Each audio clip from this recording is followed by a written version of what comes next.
ಪ್ರಚಲಿತ ಘಟನೆಗಳು ಇಂದಿನ ಪ್ರಜಾವಾಣಿ ದಿನಪತ್ರಿಕೆಯಿಂದ ಭೂಸ್ವಾಧೀನ ಪ್ರಕ್ರಿಯೆಯಲ್ಲಿ ಪಾರದರ್ಶಕತೆ, ದಕ್ಷತೆ ಮತ್ತು ನ್ಯಾಯ ಒದಗಿಸುವುದಕ್ಕಾಗಿ ಏಕೀಕೃತ ಭೂಸ್ವಾಧೀನ ವ್ಯವಸ್ಥೆಗೆ ಯುಎಲ್ಎಂಎಸ್ ಕಂದಾಯ ಸಚಿವ ಕೃಷ್ಣ ಬೈರೇಗೌಡ ಚಾಲನೆ ನೀಡಿದರು. ಕಂದಾಯ ಇಲಾಖೆಯ ಭೂಮಿ ತಂತ್ರಾಂಶ, ಗ್ರಾಮೀಣಾಭಿವೃದ್ಧಿ ಮತ್ತು ಪಂಚಾಯತ್ ರಾಜ್ ಇಲಾಖೆಯ ಇ-ಸ್ವತ್ತು, ನಗರಾಭಿವೃದ್ಧಿ ಇಲಾಖೆಯ ಇ-ಆಸ್ತಿ ತಂತ್ರಾಂಶ, ಯುಎಲ್ಎಂಎಸ್ ಇ-ಖಾತಾ ನೋಂದಣಿ ಮತ್ತು ಮುದ್ರಾಂಕ ಇಲಾಖೆಯ ಕಾವೇರಿ 2.0 ತಂತ್ರಾಂಶ, ಕೆಜಿಐಎಸ್ನಂತಹ ಎಲ್ಲ ತಂತ್ರಾಂಶಗಳನ್ನು ಒಳಗೊಂಡ ವ್ಯವಸ್ಥೆಯಾಗಿದೆ. ಇದನ್ನು ಆರ್ಥಿಕ ಇಲಾಖೆಯ ಖಜಾನೆ 2 ತಂತ್ರಾಂಶದೊಂದಿಗೆ ಜೋಡಣೆ ಮಾಡಲಾಗಿದೆ. ರಾಜ್ಯ ಸರ್ಕಾರದ ನಾಗರಿಕ ಸೇವಾ ಹುದ್ದೆಗಳ ನೇಮಕಾತಿಯಲ್ಲಿ ಎಲ್ಲ ಪ್ರವರ್ಗಗಳ ಅಭ್ಯರ್ಥಿಗಳಿಗೆ ಗರಿಷ್ಠ ವಯೋಮಿತಿ 3 ವರ್ಷಗಳ ಸಡಿಲಿಕೆ ಮಾಡಿ ಸರ್ಕಾರ ಆದೇಶ ಹೊರಡಿಸಿದೆ. ಇದೇ 29ರಿಂದ 2027 ಡಿಸೆಂಬರ್ 31ರವರೆಗಿನ ನೇಮಕಾತಿಗಳಿಗೆ ಅನ್ವಯವಾಗಲಿದೆ.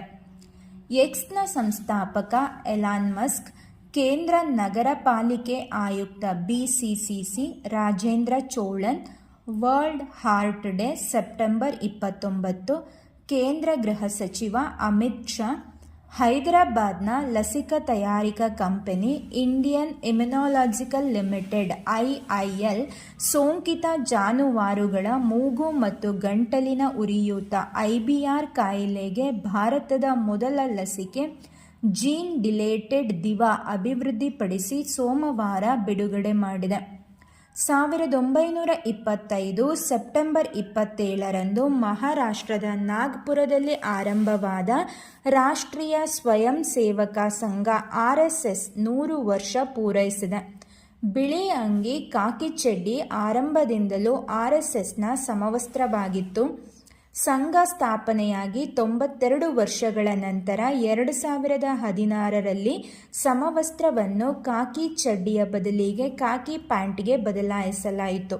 ಸಂಘದ ಪ್ರಾರ್ಥನಾ ಗೀತೆ ನಮಸ್ತೆ ಸದಾವತ್ಸಲ ಮಾತೃಭೂಮಿ.